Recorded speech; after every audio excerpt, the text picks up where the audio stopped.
Hi guys. Okay, so this is my starter is like primed, ready to go. And it's night, and I usually make this um, bread at night because it's kind of a two-step process and it has to sit in the refrigerator overnight. But regular sourdough is kind of hard, and some people don't like it. And I started making this um, because it's a little bit more like a store-bought bread, and it actually makes 2 loaves at a time, and you can do them both plain, or you can do what I'm going to do, which is one cinnamon raisin bread and one plain bread, unless I change my mind by tomorrow morning. I don't know if I will, but I'm going to show you how I put it all together, what I do, and we'll finish up tomorrow. Hopefully the lighting is good. My starter is so active. So you want a scale, and if you can see that, and you want it on grams, and you just hit tare and zero it out, and you want 300 grams of starter.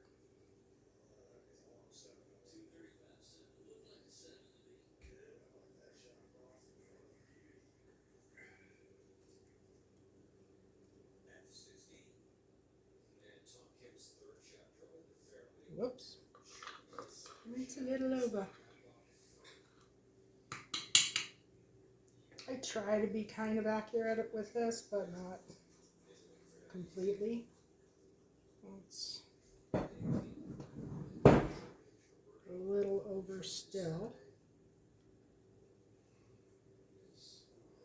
Yeah, my starter was very active, and I'm going to feed it, and tomorrow I'm going to do another video on another loaf that I make, like a regular regular sourdough.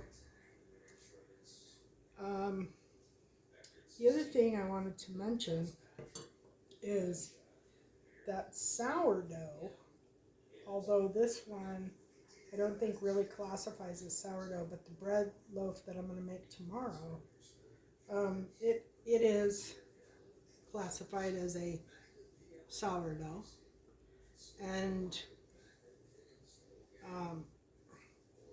there is, like for diabetics, there's a glycemic scale. And I mention it because a lot of people who are diabetic don't even know that there is such a thing as a glycemic scale, which I think is horrible. And sourdough is on the glycemic scale. And what that means is that you can eat sourdough without your blood sugar spiking.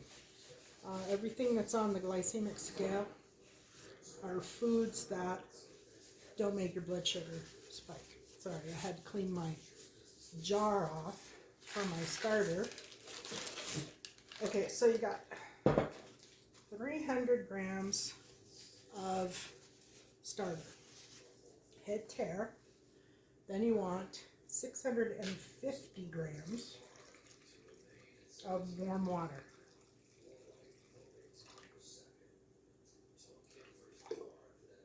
Now it's a little bit much, so I'm going to take some of it out. I'm not being very accurate today.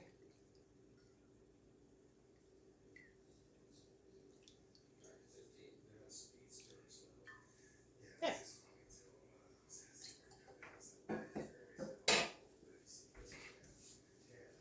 Okay, 650 of water. Then we've got 50 grams of, honey. I forgot to hit tare, so we'll just go to 700.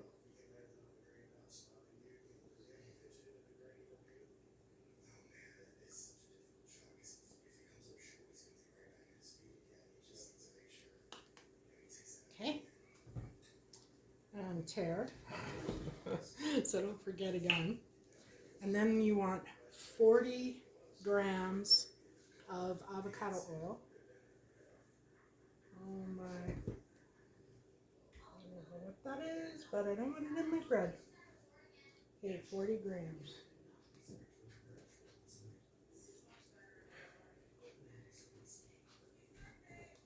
At this stage, if you mess it up, you can't take it out.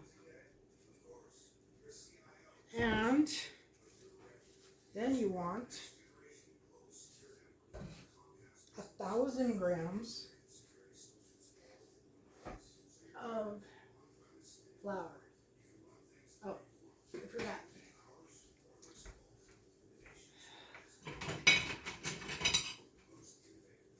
Get a whisk and mix it up.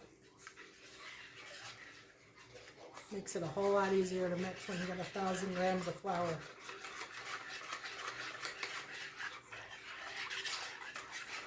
Okay. And tear. And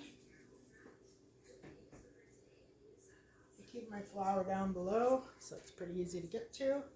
You want 1,000 grams of flour.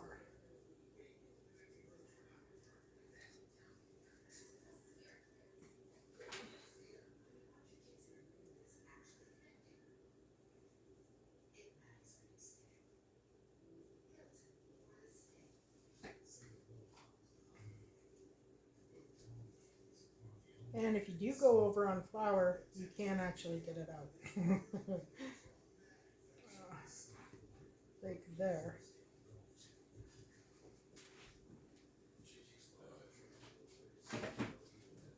Okay.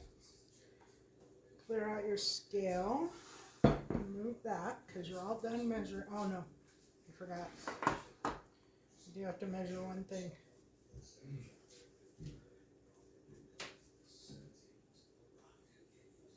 So we want, whoops, moved on me. So we want 20 grams of salt. And I use regular iodized sea salt.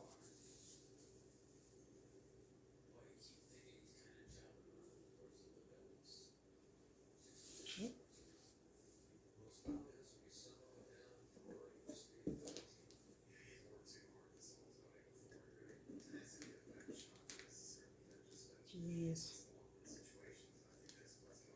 I don't think gram's gonna matter. Okay, now you can put your scale away. And you want to stir this together. And it'll look kind of chunky and very unbread-like when you first put it together.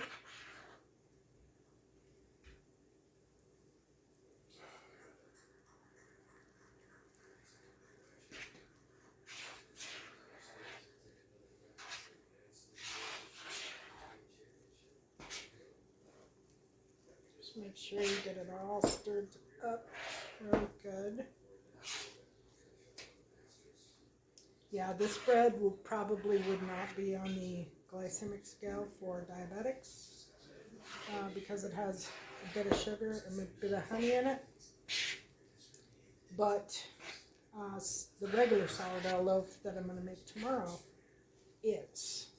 And I think that's pretty fabulous because with the diabetics, you know, you want to kind of keep your carb intake pretty low, and you don't want foods that spike your blood sugar. And I'm really kind of surprised at how few diabetics actually know about the glycemic scale. It made me feel like I had a good doctor when my blood sugar started going up. And he told me about that. At least it gave me a direction, something that I could focus on and make sure I wasn't giving myself blood sugar spikes. So that's about it. You just mix it up good. And then what you're going to do is you're going to cover it. And normally I put it in the oven, which is not always a good thing, I got to tell you. I have turned on the oven with my bread in it before it was ready to cook a few times. So I would just take a towel, cover it up, and just let it sit for an hour. And then we'll come back and I'll show you the next step. Okay, so I tried to do this part of the video, and I ended up leaving my recording running for like 30 minutes.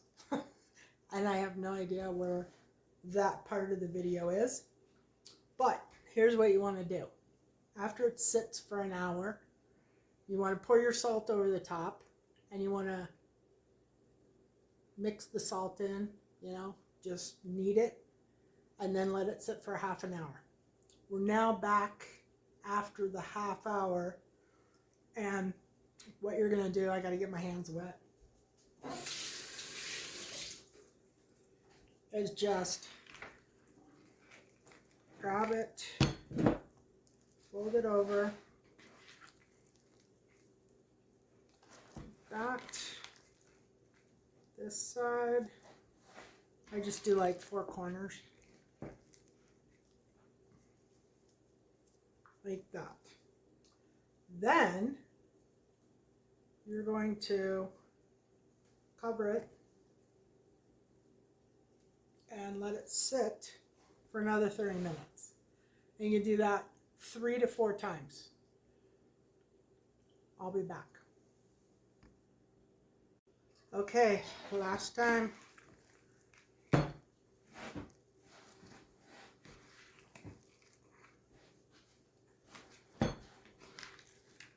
Just fold it over 4 times.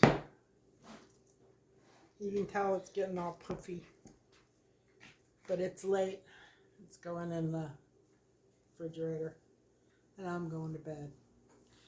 So I literally just wrap it like this, put it in the refrigerator, and tomorrow I'll show you the next step. Tomorrow is where the real work begins. Good night. Hi again. So it's the next morning. I pulled the dough out of the refrigerator, and this is what it looks like. It's nice and poofy and happy. This is what you want to let it sit for about 2 hours to get to room temperature. I think I let it sit a little bit longer than that. Then you want to flour your board, whatever your board is. It's so pretty. And then take your dough out, and it comes out pretty easy. It'll be not too sticky.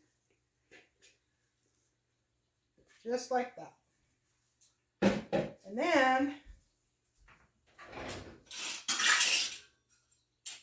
get your handy dandy cutter and try to cut this as close to halfway as possible.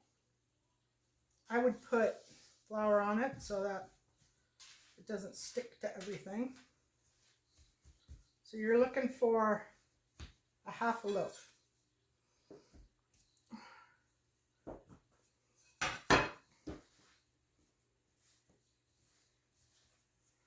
And it doesn't really matter if it's all in a ball or not, but I usually put it in a round. And at this point, you just want to let it sit for about another hour, just to make sure that it's nice and warm. And then we're going to come back and we're going to gas it. I know that sounds really strange. I put a towel over it to keep anything off of it. And we'll be back and we'll degas it. Okay, so you want to take, this is like the longest part of the process. take one of your balls and flour it pretty good. Flour your rolling pin. And I don't know if you can hear that, but as you're rolling it out, you can see there's like, see like right here? I don't know if you can see that, but there's like a big gas bubble in it. This is degassing. And you want to roll it out kind of to the shape that you want.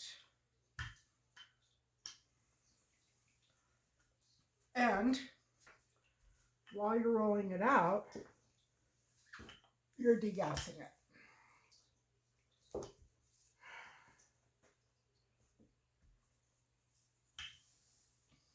There's no perfection to it, at least not for me. You just want to make sure you get all those gas bubbles out. And the gas bubbles usually build up like around the edges. Okay, so we're going to do the cinnamon and sugar. I don't know if I'm going to do, yeah, I think I'll do raisins. So I use cane sugar, and you just want to sprinkle it out. Like so. And then you want to get cinnamon.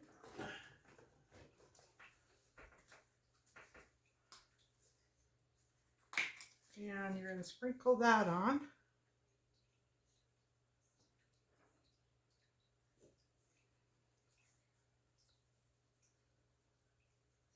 My cinnamon never wants to work all that well.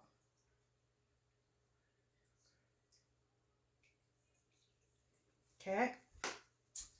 And we're going to do raisins, just because. Get a spoon. Yeah, maybe not. Anyway, take all your raisins, spread them around, break them up. You can need some more.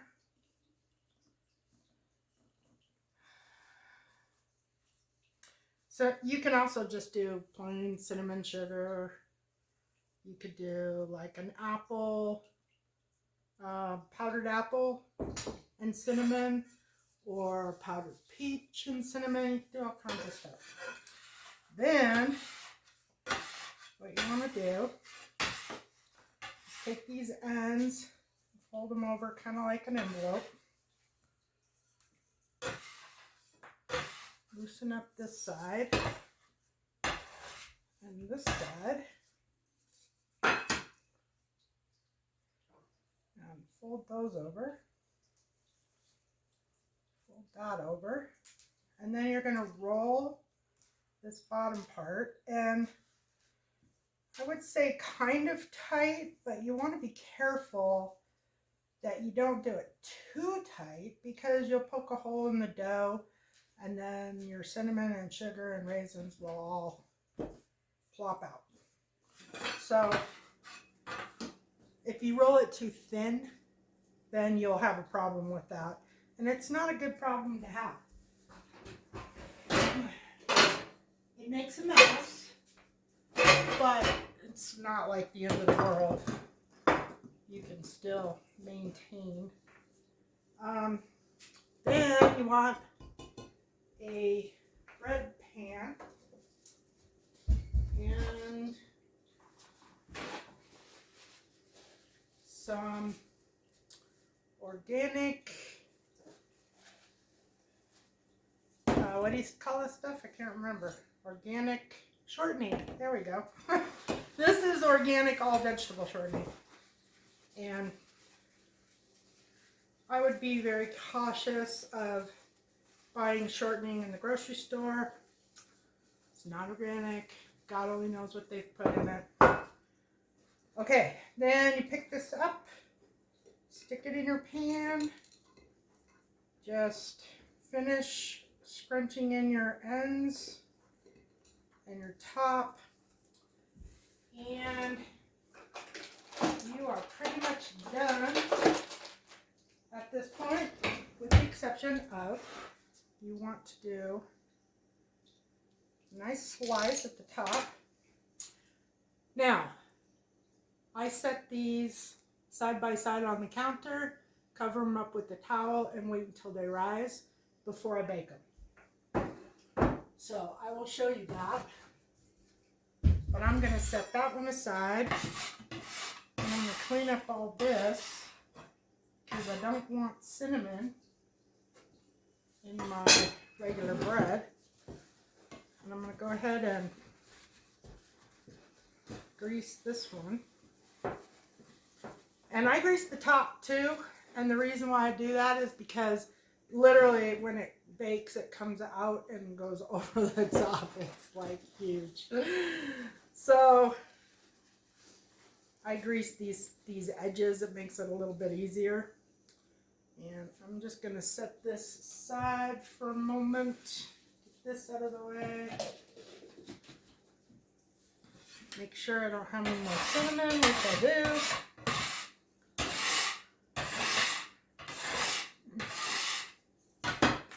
Now you can see why my tabletop is in the shape that it is. Because I pretty much don't treat it gently. But that's okay. The kitchen should be used. At least I think so. Okay. So now we've got our second one.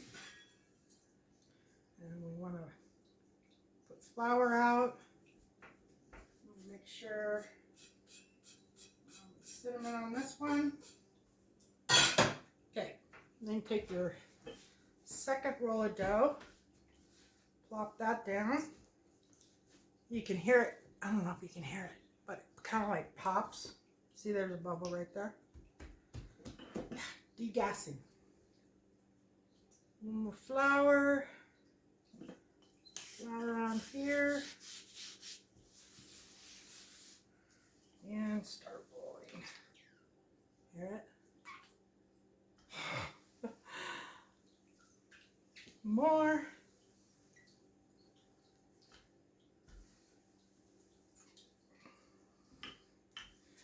Lots of gas on this side.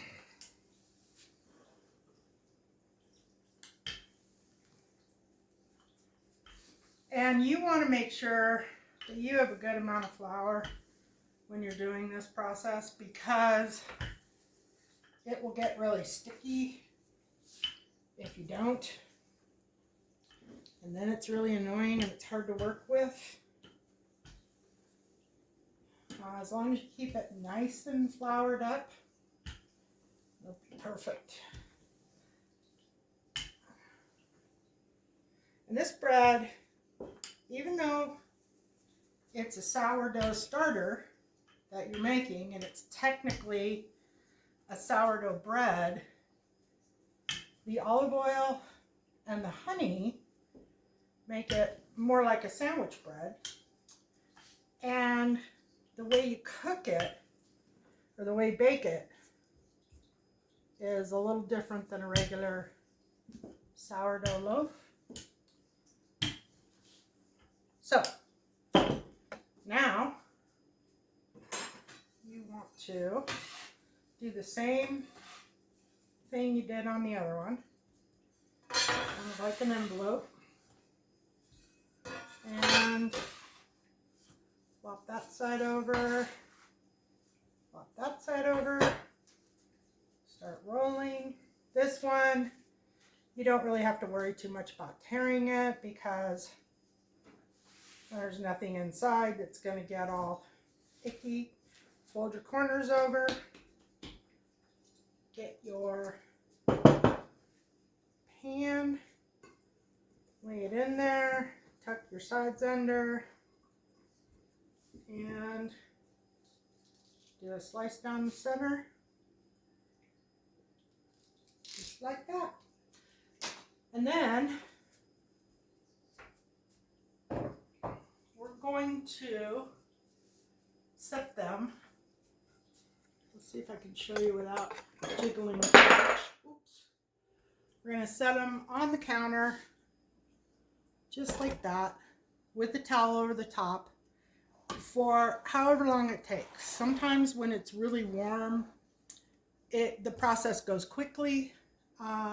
If it's a little on the cold side, not so much, but I would say 2 to 4 hours maybe. And they just sit here with the towel over the top and they rise, and then you bake them. And I'll be back when we go to bake them so you can see the rise and you can see the steps to bake. Okay guys, here are the loaves. They look beautiful. I went for a walk. It was a gorgeous day. We're going to get snow next week, so I'm trying to take advantage of all the sunshine. So what you're going to do is you're going to put a pan in your oven. I don't know if you can see that or not, but like just a, shallow pan. Put water in the pan. Preheat your oven on 400 degrees. And you're going to put these in and let them cook for, you know what? I think I'm going to move I was broiling last night and I forgot to move